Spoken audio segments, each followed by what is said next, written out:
ঘটনাটি গত বছর নভেম্বর মাসের সিলেটের, যেখানে আমার বন্ধু নাবিলের বাড়ি। আর আমি চা বাগান দেখার উদ্দেশ্যে সিলেটে ওর বাড়িতে উঠেছিলাম। নাবিলের বাড়িতে ৪-৫ জন সদস্য ছাড়া তেমন কেউ থাকত না। অনেক নিরিবিলি ও সুন্দর একটি বাড়ি।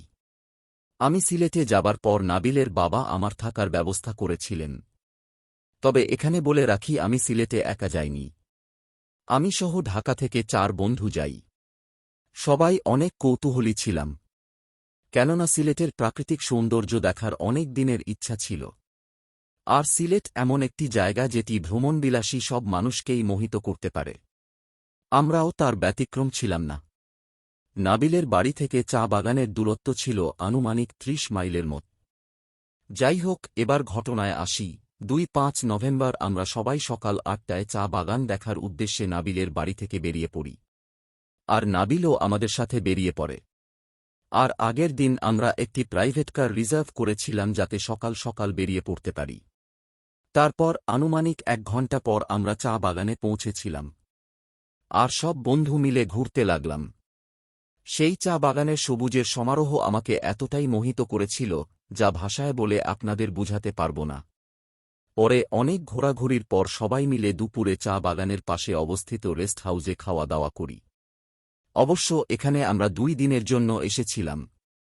যাই হোক, সেদিন আবার বিকাল ৪টার দিকে আমি একাই চা বাগানে ঘুরতে বেরিয়ে পড়লাম, কারণ সারাদিন ঘোরাঘুরির পর সবাই একটু বেশি ক্লান্ত ছিল। নাবিল অবশ্য আমাকে একা বাহির হতে মানা করেছিল, কিন্তু আমি নাছোড়বান্দা, তাই ওর কথায় পাত্তা দেইনি। যাই হোক, তারপর শীতের কাপড় চোপড় পরে ও আমার খেনান খেমায়টি হাতে নিয়ে বেরিয়ে পড়লাম। আর চা বাগানে যতদূর চোখ যায় ততদূর পথ হাঁটতে লাগলাম আর প্রাকৃতিক সৌন্দর্যের কিছু ছবি তুলতে লাগলাম। এভাবে পথ চলতে চলতে কখন যে সন্ধ্যা নেমে আসে আমি বুঝতেই পারিনি। তখন রেস্ট হাউজে যাবার চিন্তা করি, কিন্তু হায় কপাল, চা বাগানের সবুজ অরণ্যে অনেকক্ষণ হাঁটার পরও রেস্ট হাউজে ফেরার পথটি খুঁজে পেলাম না। মানে রেস্ট হাউজে ফেরার পথটিই হারিয়ে ফেলেছি।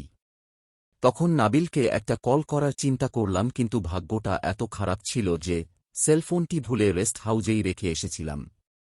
এদিকে দিনের আলো শেষ হয়ে এসেছে। আর কিছুক্ষণ পর মাগরিবের আয়ানও দিয়ে দিল। এখন কি করি? আমার অনেক ভয় লাগতে শুরু হল। আর চারদিক থেকে ঝিঁ ঝিঁ পোকা ও বন্য জীবজন্তুর ডাক শুনতে পাচ্ছিলাম। তখন আমি আমার সাথে থাকা গ্যাস লাইটারের আগুন জ্বালিয়ে অজানা পথ চলতে শুরু করলাম। কিন্তু পরক্ষণে বুঝতে পারলাম ভয়ে আমার শরীর হিম হয়ে আসছে। আর এতটা ভয় পেয়েছি যে কাউকে চেঁচিয়ে ডাকবো সেটাও পাচ্ছিলাম না।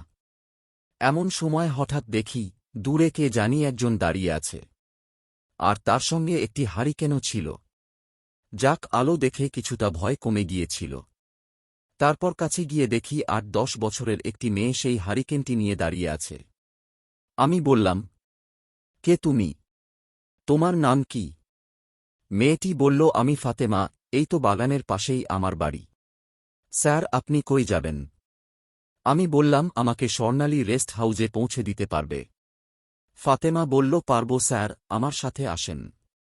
তারপর ফাতেমার সাথে রেস্ট হাউজের কাছাকাছি আসতে সে বলল, স্যার এখন আমি যাই, মা বকবে। আমি তাকে বললাম, ফাতেমা ৫০ টাকা নাও, কিছু কিনে খেও, কিন্তু সে নিল না। তারপর একটা মুচকি হাসি দিয়ে দৌড়ে কোথায় জানি অদৃশ্য হয়ে গেল। আমি অবাক হয়ে খানিকক্ষণ দাঁড়িয়েছিলাম। তারপর রেস্ট হাউজে আসলাম। আসার পর নাবিল বলল, বারান্দা থেকে দেখলাম তুই সামনের ওই গাছের নিচে দাঁড়িয়ে একা একা কার সাথে জানি কথা বলছিস। আমি বললাম, কেন, তুই দেখিসনি? ছোট একটি মেয়ের সঙ্গে কথা বলছিলাম। আর সেই তো আমাকে রেস্ট হাউজ পর্যন্ত এগিয়ে দিল। নাবিল বলল, আমি তো স্পষ্ট দেখতে পেলাম তুই ছাড়া ওখানে কেউ ছিল না। আমি অনেক ভয় পেয়ে গেলাম আর পরের দিন রেস্ট হাউজের গার্ডকে বললাম, আপনি ফাতেমা নামে কাউকে চেনেন যে এই চা বাগানের আশপাশেই থাকে? আর বয়স ৮-১০ বছর হবে। গার্ড বলল, স্যার, ফাতেমা আমার প্রতিবেশী ভাই কাশেম ভাইয়ের মেয়ে। কিন্তু সে তো গত ৩ বছর আগে এই চা বাগানের টিলা থেকে পড়ে মারা গেছে। আর ওর মা এই চা বাগানে চা পাতা তোলার কাজ করে। এ কথা শুনে অনেক কষ্ট পেয়েছিলাম, আর আজও ফাতেমার সেই মুচকি হাসি ও তার কথাগুলো আমার স্মৃতিকে নাড়া দেয়।